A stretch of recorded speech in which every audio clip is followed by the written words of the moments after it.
WaterPearl Podcast. Awesome. I am your permanent co-host, Giacomo Sellar.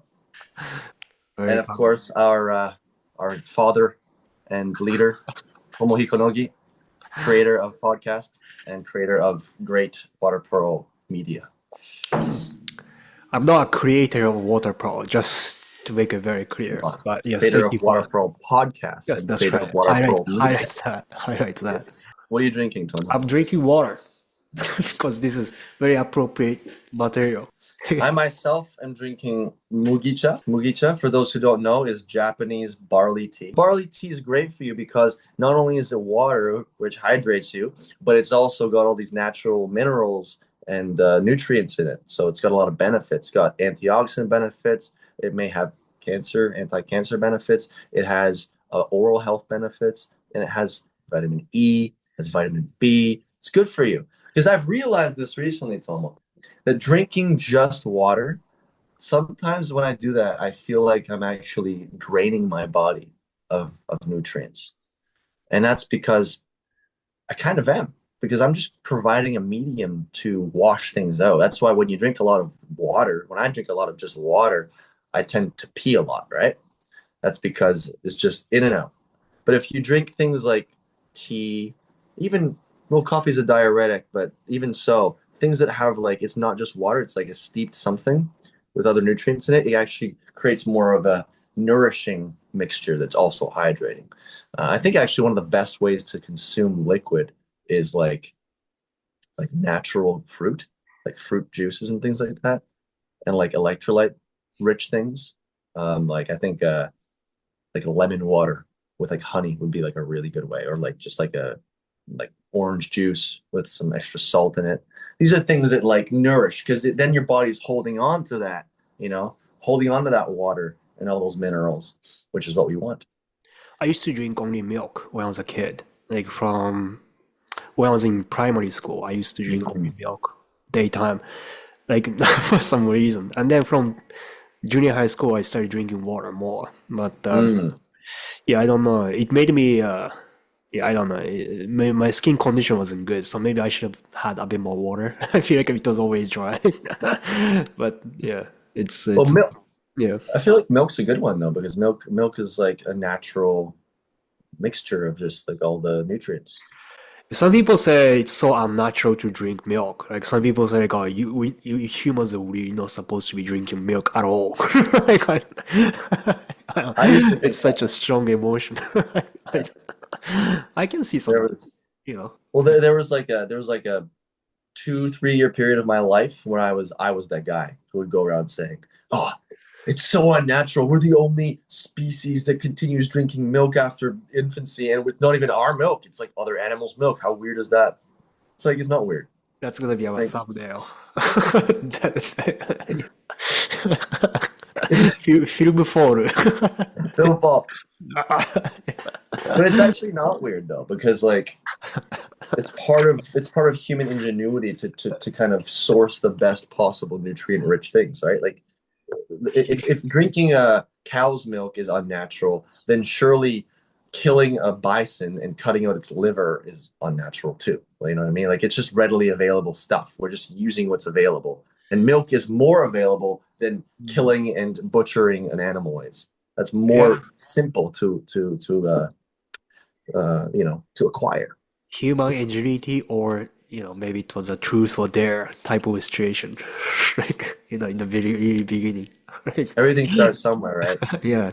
I like to think about those things. Yeah, like the beginning of things. Yeah. The first hunt. It had to be a guy, right? It had to be a dude. It was a dude, yeah. Most likely. Can't think it was a girl. It's hard to imagine it was a girl. No, we're set up for different things. So back then we'd definitely be a dude, and he'd be like, I don't know if they had language at that point, the first guys to hunt with a spear or whatever. Truth or dare. Kind of thing. Yeah. But who knows?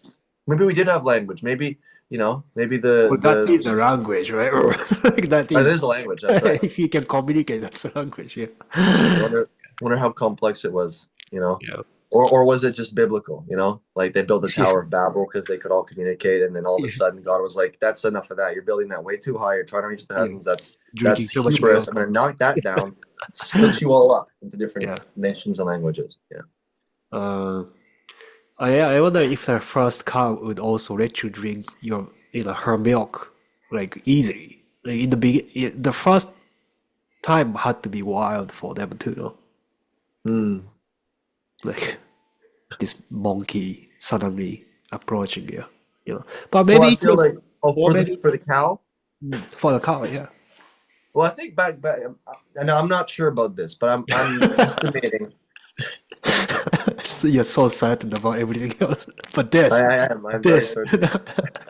I feel like the first animals that we suckled from were probably not cows, because I don't think cows as we know them technically existed. It was more like buffalo and things buffalo, like yeah, that, like right? bisons, So yeah. it may have been Horse. those, or like goats, huh? Horse, maybe. Horse, yeah, horse. Dude, the Mongols, man, the Mongols, right? So To weird. this day, Oh, to this day, they're still consuming horse milk, which is right. fantastic. I'd like to try that someday, Right, because that's it must something be good. It must be good. I think if you grow up with it, it must be good, right? Yeah. But yeah. But even if you don't, because you've had horse meat, I'm sure, right, in Japan? Yeah, it's great. Yeah. It's great, right? Because Yeah. you would what in my mind, my original perception back when I was in Montreal, the first time I had a horse, I was like, oh, horse, it's gonna be like a more gamey version of like venison or whatever, right? Because venison is kind of the go-to gamey thing, but a horse is bigger and they do more things. So we're like, oh, they're so strong, they must be more gamey.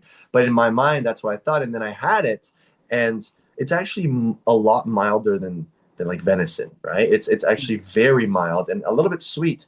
And because they are like really well taken care of animals, like one of the most well kind of treated animals in a farm situation, and they graze on like what's that, grass? That's a hard word for me to remember. and then it must be like, if the meat tastes that good, then surely the milk must be delicious. Like, Yeah, it must be I can't delicious. imagine it's going horrible. Yeah, it's I cannot. Yeah, it Yeah. must be fantastic. it must be better than goat milk. I would reckon so, because goat milk's definitely got a very strong taste. Yeah. I mean, it's I don't mind the taste of it. I just like it has got some smell, but it's yeah. But dog. goats are cute. Goats are cool. That's cool cool. animals. Yeah, I like the meat. Dog milk. Do you think people started there? Dog. That one, because that's when we start going to like carnivore territory, right? I Yeah. don't know about that. I don't know about it. It probably gonna be a little stinky. You know what I mean? Say again? Because it's probably going to be a little bit stinky, strong, pungent, because they eat like meats and things like that. Yeah. And I don't know about that. That's when you start getting into weird. But at the same time, human breast milk Yeah. is often meat derived, and that's apparently allegedly the most delicious thing. Milk. Human breast milk. Non-vegetarian milk, breast milk is the best tasting human milk. Yeah. I'd like to go to Mongolia one day, very much so. It's high on my list, and I'd love to try the kumis, which is like it's like their fermented horse milk. It's kind of like kefir or something like that, and just see what's going on, man. Like it's an old culture. They've been doing a lot of the same things in an interesting way. Like they have technology, but they also have like the nomadic regional lifestyle of like keeping a herd, and they do all the same things in terms of like getting the milk and the fermentation and all the different foods that they eat. It's just such a unique culture, Milk, man. Milk's a fantastic, delicious thing. That's great. Yeah. All right. Film fall. Before I get fired, let's talk about film fall. Sure. I'm gonna put this entire conversation towards the second half of the podcast, and I'm gonna just as you like. Yeah, I think that's good. I trust you. Okay, so film fall. Film fall. Today we're talking about film fall. Right? So today's priority is the Film fall, grace and healing, timeless rain from the heavens. Like silent rain, intricate lines of water, crystalline drops of water are gently carried down each string of film fall. Many strings together will evoke an enchantingly silent rainfall as if in a dream. As ambient light shines on the strings and their passengers, the beauty of their motion and shape glitters all the more. Film fall is especially powerful in high-ceiling spaces, the fine strings and downward motion of the drops highlighting the vertical size of large atriums, narrow spiral staircases, and anything in between. Not to mention, film fall makes a mesmerizing room partition. Film fall can be built up to a height of 30 meters, with the water drops consistent in motion and unbroken form.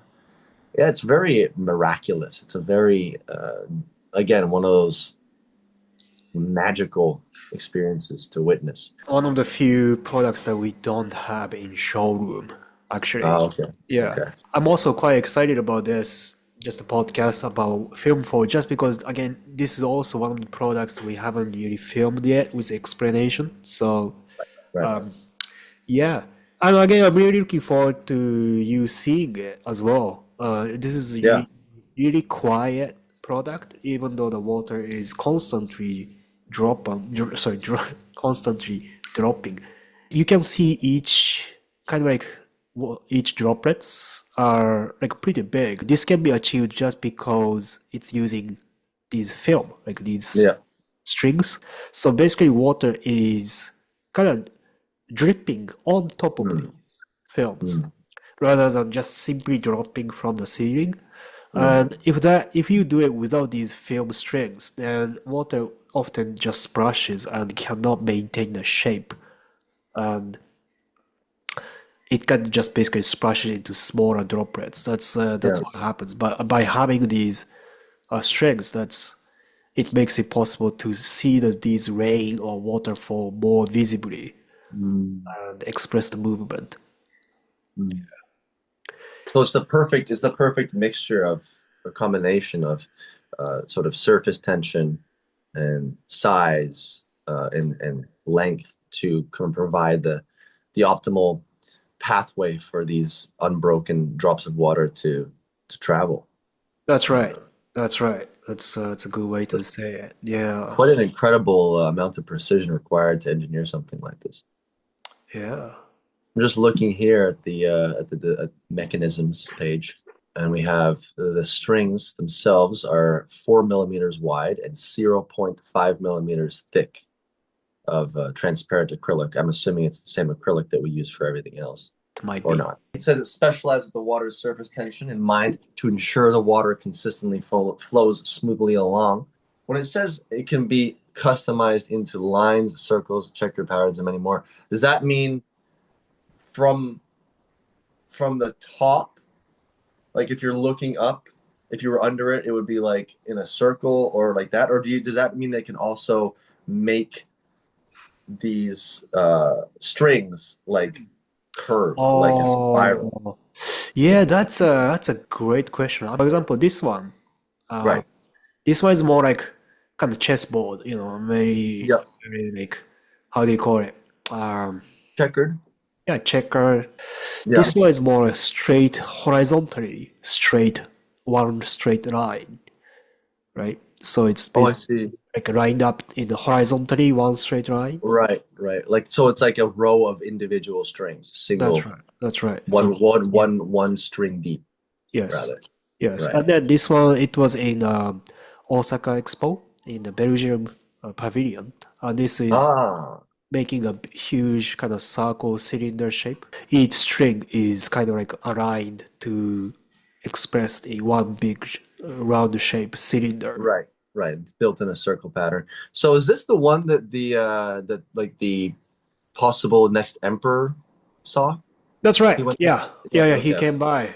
It was really, really cool and honorable thing. No, it was great. And in my personal view, it has a little bit like a spiritual vibe to me. It's WaterPearl is more like a surprising, awesome thing. Akpane is a bit more healing. Power Airation is a little more like immersive and interactive. Yeah. Hamon is yeah, like immersive also, but it's also kind of like a relaxation. Yeah. Film Fall is It's otherworldly, isn't it? it's quite magnificent, and Yeah. yeah, otherworldly for sure. Um, but yeah, because it's water, I do think it can fit into many places. So yeah, so like it says here, like a sacred space. So that was in a temple area. That's basically there. It's a religious building. Yeah, Mm, but water still kind of like keeps falling. It essentially keeps circulating within the system, yeah. and it can look. Yeah, like it has a very kind of a divine vibe, or it can enhance certainly It the does. yeah. Yeah. Um, It kind of reminds me of just looking at the image there with at the temple there.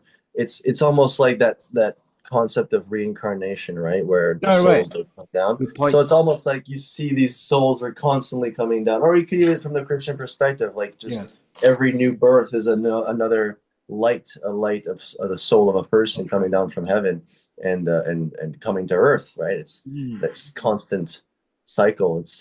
yeah, So beautiful, man. It's really that's really poignant that you point that's a that good, out, that the that's kind a of good point. divine Yeah, side of it. Yeah. that's a good point. Although, Also, yeah, go ahead. no, please. I'm gonna go in a different direction. So you go Okay. ahead. Well, I was gonna say that we are supposed to get out from the reincarnation eventually. Like, Right, right. but Yeah, no, it's great. It's great, but it's a good point. Like it's all about the circle. Whether you get out or not, it yeah, does. It's up to you. But but yeah. that concept, I never thought like that. But it's a really good point. Yeah, maybe they thought about it. Maybe. Maybe they didn't think about it. Maybe this is just such a fundamental truth that Yeah, yeah, no one cannot help but express it in the world, that's right. right? Yeah. Because we're telling stories through everything we do. Yeah. Okay?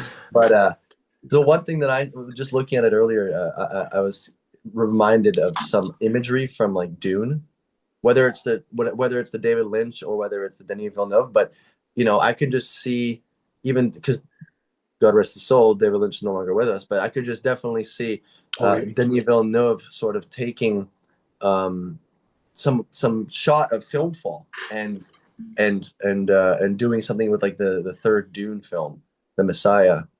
And like it could be something like, because in the Dune universe there's no computers, there's no Oh, AI, there's no technology. It's all analog, and it's using the power of the mind and other. I'm not totally versed in it, so I'm not sure about the final details of it. But there's something in sort of the way that the water moves along this line that kind of elicits a sort of something about how their technology works of this universe. I could see it being used as like a visual representation of energy moving or power moving or fundamental information moving through the mind and through the mm, universe.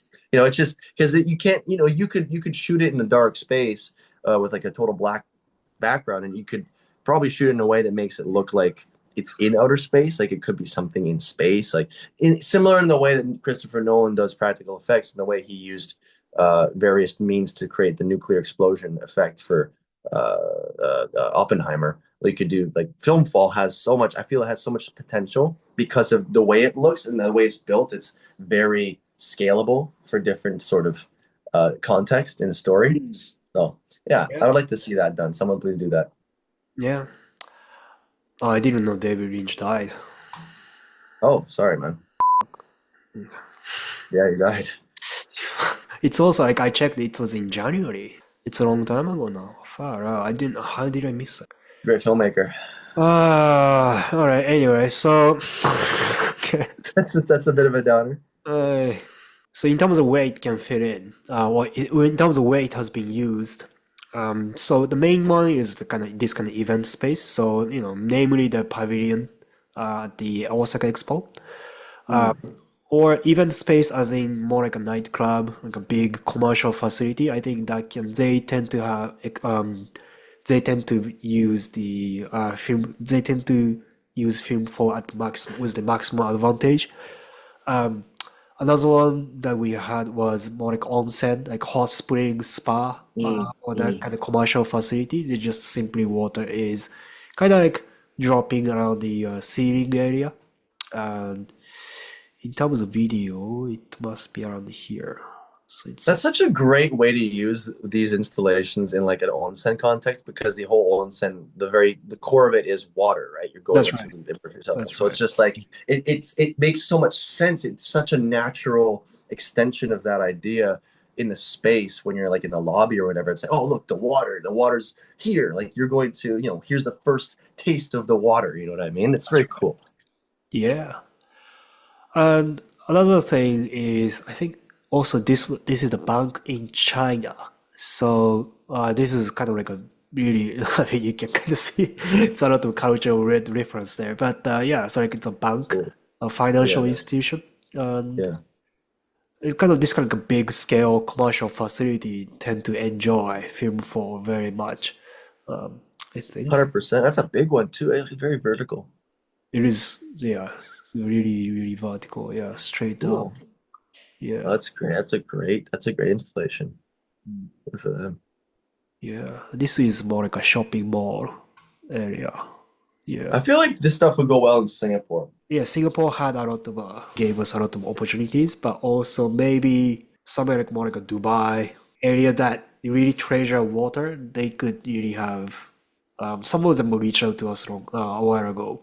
That was for like WaterPearl, but they have like a huge scale project like using water as a main theme, but it's in middle of desert, right? But yeah, they wanna do That's something. really cool.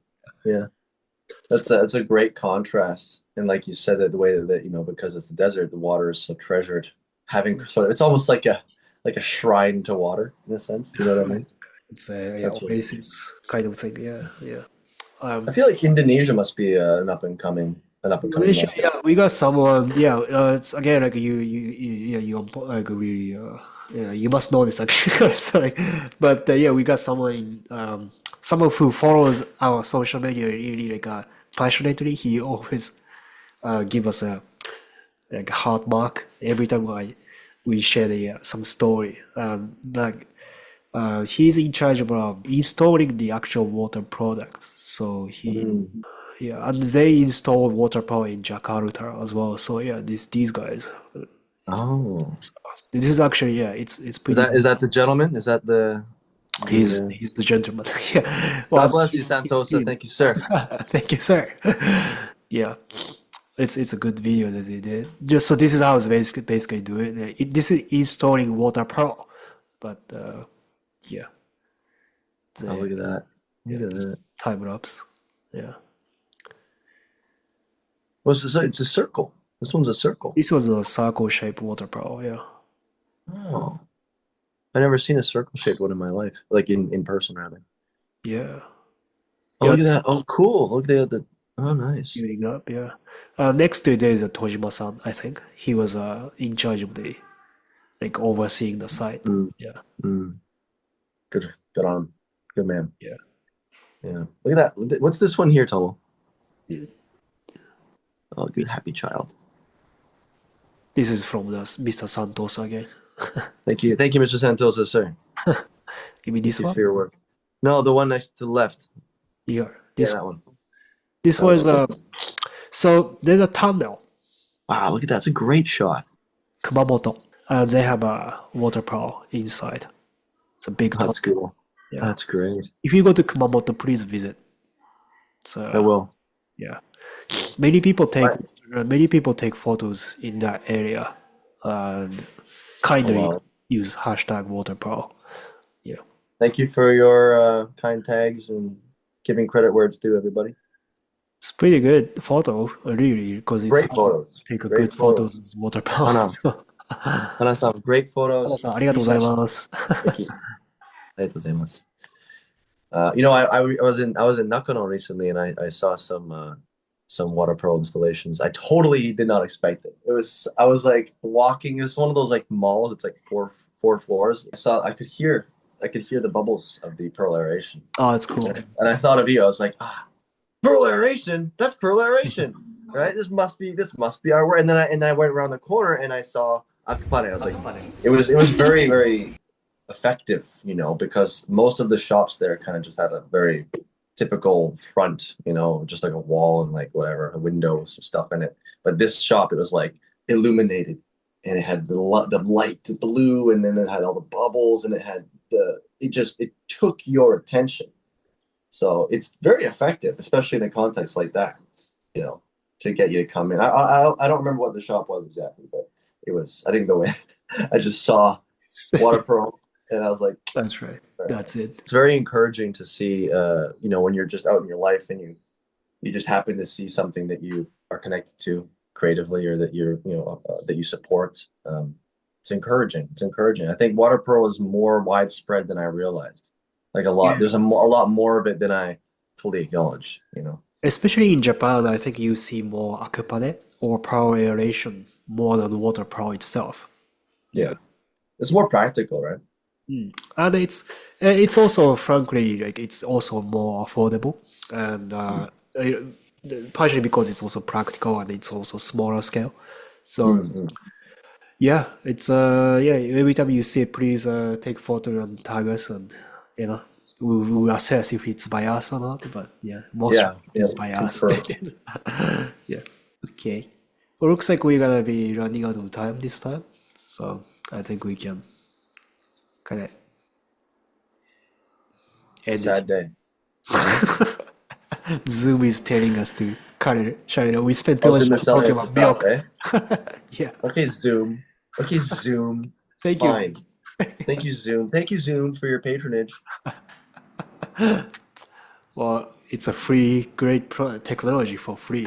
It's yeah. So I think for our next episodes, we're gonna of course keep talking about products, but at the same time, I think we can also kind of like go off topic, like talk about more like a culture, or like movies that we watch or something like that. I think it can be more like a bit more like a relaxed thing, but kind of keeping it a bit more like something about Japan or something about water. So I was talking to my filmmaking friend. His name is KDKL in Canada. Like, is there any movie that really use water as a main element or theme? Shape of Water, Avatar 2, maybe Waterworld, but like any like movies. Like, we have a lot of movies that used water as a story, like as like one of the props. Like, for example, rain in Seven Samurai. It's very kind of famous thing, relatively famous, I think. Like how the rain looks really visible or strong.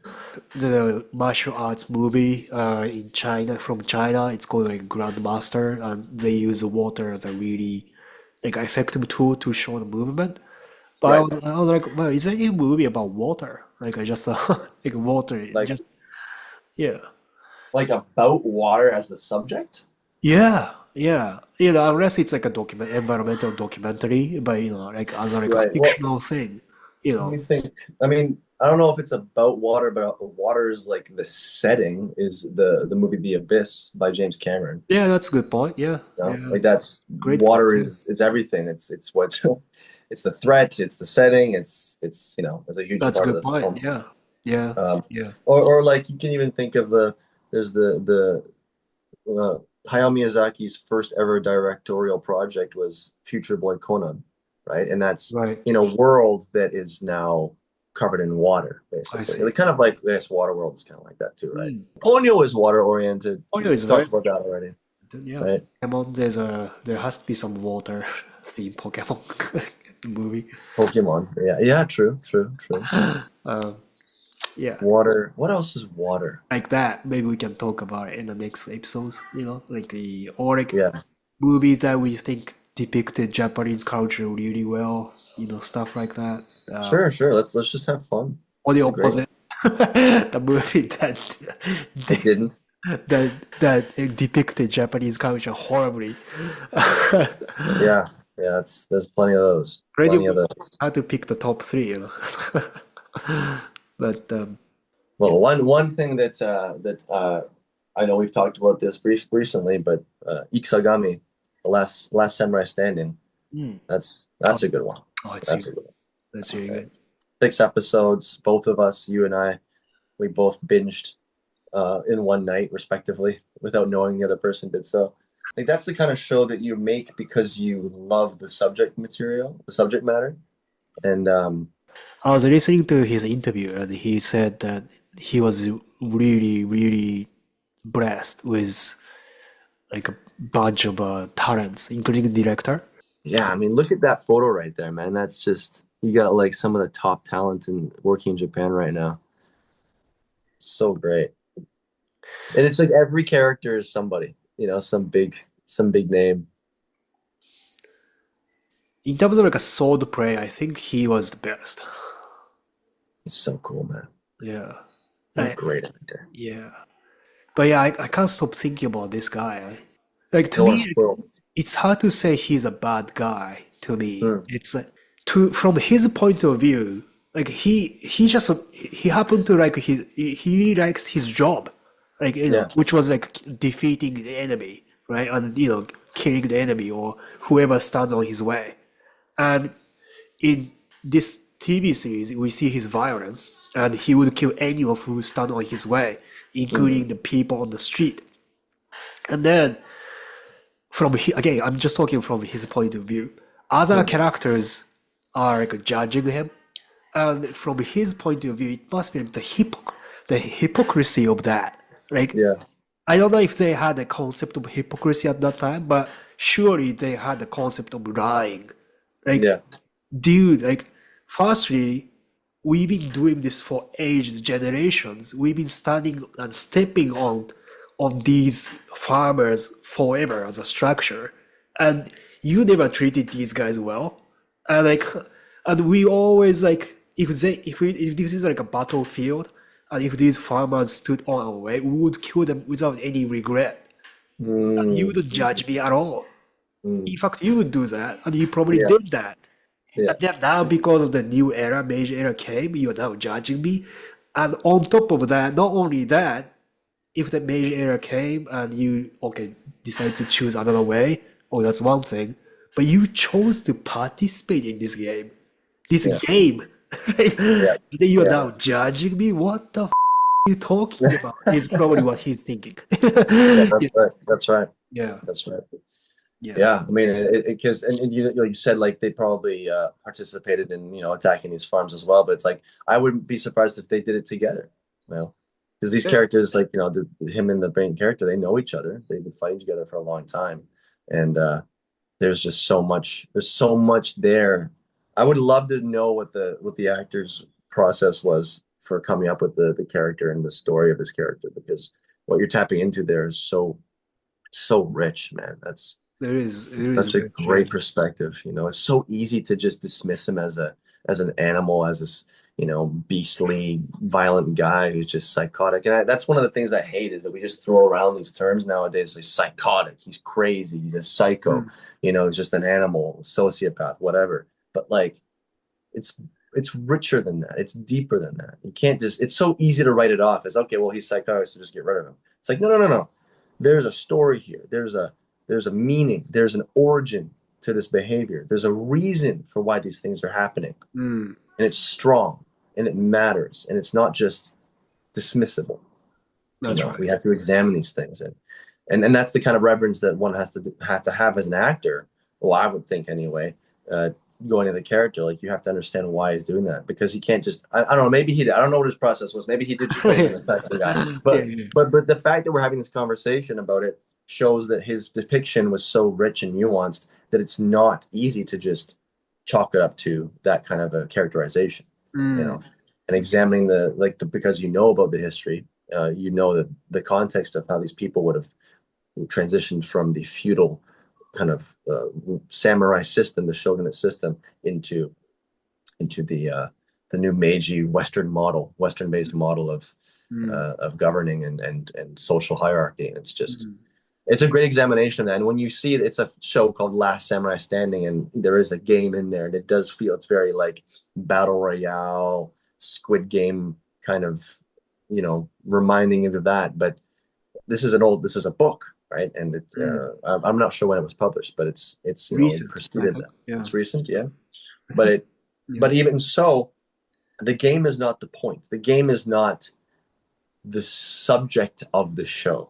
The game is a mechanism to try to get to a point where they can change something in the context of Japan at the time, but it's also a means of communicating a difference in perspective and a difference in ideology in a sense as well, right? It's kind of the engine that gets things going, but the real vehicle is this discussion and this experience of these characters of this transition period from the Edo to the Meiji period, and it does a great job of doing that, and the characters are fantastic. Just what a great production that was. Do you know? Have you ever heard of like Kurofune, which means a black ship, in the context of, Kurofune. in the context of Edo period. So there was a black ship, like a battleship from the States, one day arrived in Japan. Yeah. And do you know? Have you heard of it? I am aware of it, but let's continue. So Japan at that time was almost completely closing all the borders, all the information. Nothing goes in, nothing goes out, kind of thing. And Sakoku. It's called Sakoku. But I mean, they had one port in Nagasaki that dealt with Portuguese people, just to get the information and some merchants going on. But so one day, this black ship came in, and that symbolically, we often use that as like a symbol of like something completely out of knowledge came in and put you in a complete panic, and then put everything in a very unstable state. So, and in the interview with the Okada-san, Okada-san had an interview with another like one person, and he is also very like famous for being a great thinker. The interview was basically saying that so the Shōgun, the TV show, came in, and that was kind of like a Kurofune for us, that black ship for the Japanese TV industry. The Shōgun was produced by Hiroyuki Sanada, Japanese guy. But the funding and everything, production was overseas, right? And I think it was trying a really good job and did a really great job, I think, like trying to be really realistic and with high production. And this Ikusagami, this Last Samurai Standing, is almost like a Meiji transition. It's almost like a response to that. You could see, you could have that thesis, and so true. And it's also about Meiji transition. So that Okada-san was like, oh yeah, it's actually true. It's you could say that's great. That's great, man. And again, a story unfolding within a story, and because of a story outside of a story, it's fantastic. And I mean, this goes back to a conversation that you and I have had many a time, and have it with my managers. And it's just Japan is entering a new age of entertainment, and the film industry, the TV industry. It's going to enter like a new golden era. I think that Japan is like going to be the next hub and center for big entertainment productions. I guess like mainstream in the world, because things are changing in the West, and people don't really enjoy things as much as they used to from the US and things like that. I'm not trying to disparage, but it's just a fact. And Japan's so creative. So creative. Fact. It's just fact.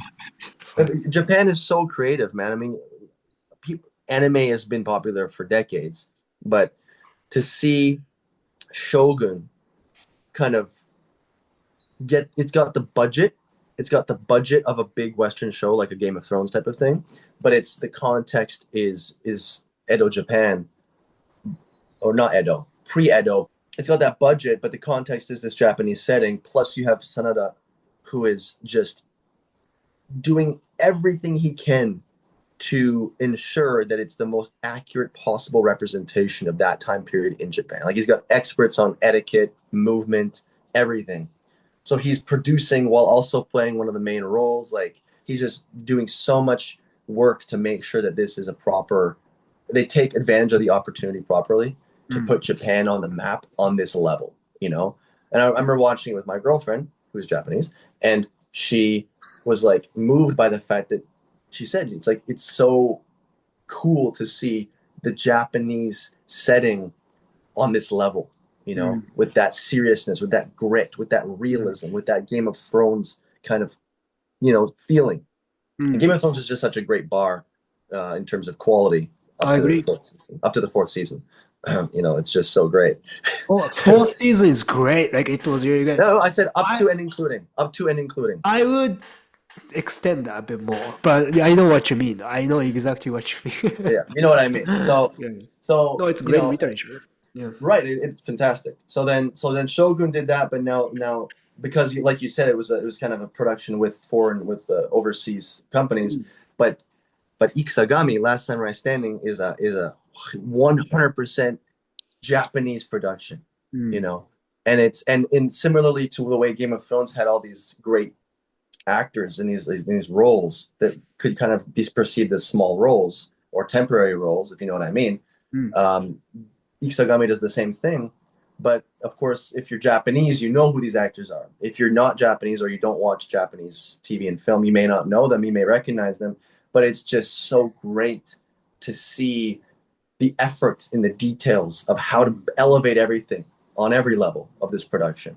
And it's just an indicator of where things are going to go, because people just want good stories. They don't care about, it's great to have the biggest spectacles and CGI, whatever. CGI is now becoming a thing that people don't really care about because it's so overused. People want good stories grounded in great visual storytelling, great characters, great motivations. That's what Lord of the Rings did. Practical effects that are done really well are far better than the most expensive CGI. So Ikusagami is doing so much of that, and I think Japan is going to be on the frontier of that shift in the next, within the next 10 years. It's going to be seriously shifting. Plus, Korea is so popular. China is just making great stuff. The video games that they're making are like some of the most popular games now. They're, as a lot of people say, they're based games because they just tell these great stories, like, unashamedly, and it's so cool. So yeah, man, I think we're seeing the shift. The shift is happening, and Japan is leading the charge into the new Meiji restoration of Japan's entertainment industry. They said, it's true. I think it's more like a representation of the movement. Before Ikusagami, there was also quite a good bunch of like new movies that came out that looked really good, but it just didn't have much international recognition, and it should.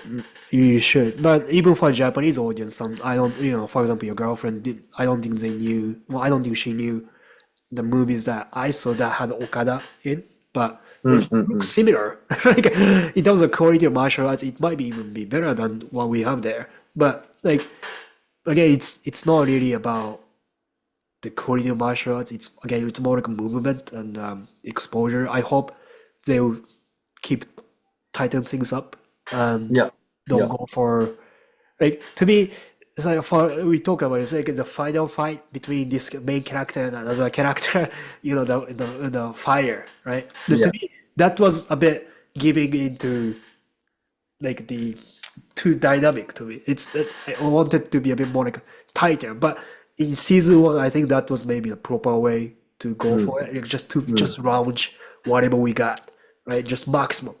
But just keep like you said, keep it tight for the story. And big actors, that's great, but it doesn't have to be big. I think whoever competent, just come in and do the good job. And I think we saw a lot of that too in this, in this series. So it's 100%. 100%. Keeping it tight. That's good, man. I mean, this is something that I was thinking about yesterday because I was kind of editing a little video for fun, and it was the mindset. You edit videos all the time. This is a video right now that people will watch and is edited, but it's a big part of the work of editing is taking away, right? It's like you want to just leave what is essential. It's like what Tarkovsky said. Andrei Tarkovsky said, filmmaking is sculpting in time. Right? You're just removing what's not necessary and leaving the essential for the story to be told. And that could go for a lot of things too. That could go for like cuisine, right? Like you just don't overcomplicate it. Don't put too much. Just let the good ingredients speak for themselves, right? Get out of the way of the ingredients. Get out of the way of the creativity. So keeping it tight, keeping it minimal, not going too far, just letting it be clear, concise, and just trust that what you've done is good, and you don't need to overthink it, right? That's right. And Yeah. that comes through. That comes through. But yeah, they got a second season almost definitely coming. I mean, the end of the first season was very much like second season's on the way. Yeah. Yeah.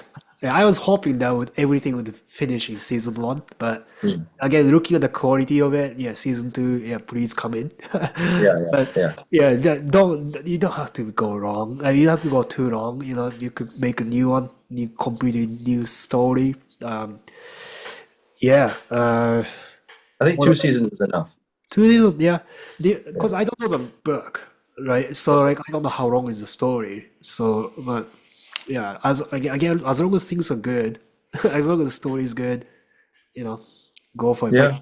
don't have to have a 24 seasons, you know? No. Definitely not. Yeah, Definitely not. yeah. I mean, I feel like given I haven't read the book either, but given the story where it's at, it feels like it's pretty much at the midpoint. Like it feels like we Looks, could, yeah. you know. Yeah. And it's like you said, that's a great point. Finish it and do something else. Move on to a new thing because Japan has such a rich history. There's so many stories to be told.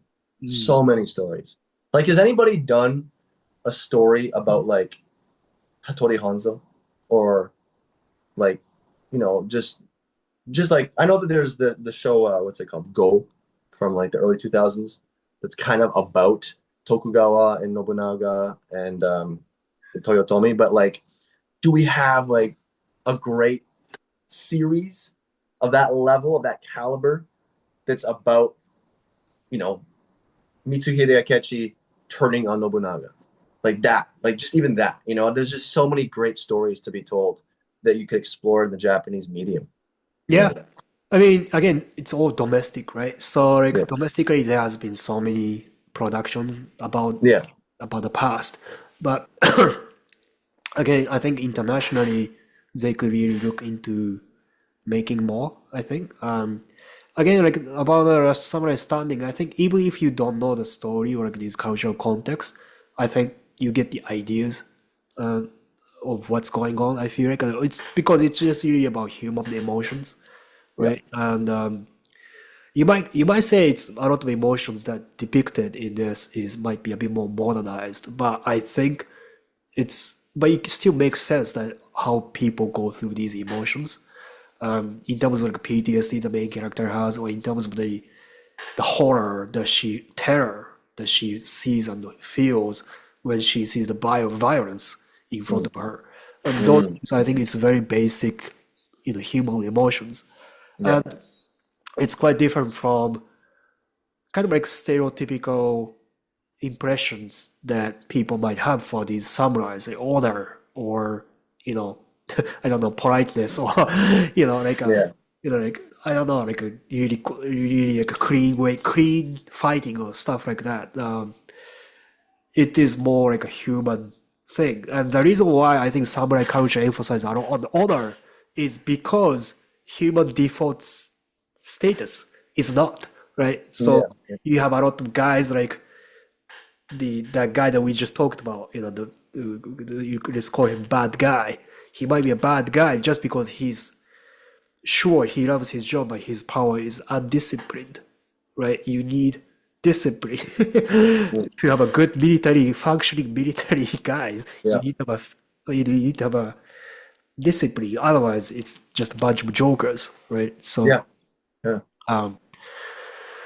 yeah, we can talk more about it in maybe next episode. But Yes, we will. I just want to say yeah. one thing on what you said. You made a good point that the default is kind of that messiness, right? I mean, life is messy, reality is messy, but the clean image of the samurai, the discipline, those things that we kind of think of, those are humanity's attempt That's to right. rise above, That's right? right. That's right. Right. That's To create something better than the chaotic, messy, carnal, violent, impulsive behavior that is found in in wildlife. And that's So what gets you win as well. So like yeah, you can't fight in a panic state all the time, yeah, right? You have to have yes, you have to have the calm mindset. Often, like, otherwise you're gonna just exhaust yourself and you know. composure. Yeah, and again, attempt, right? So that mindset has to be trained in you so much that you don't even think about calmness. But Yeah. Again, it's easy to say than do, of course. And Yeah, of course.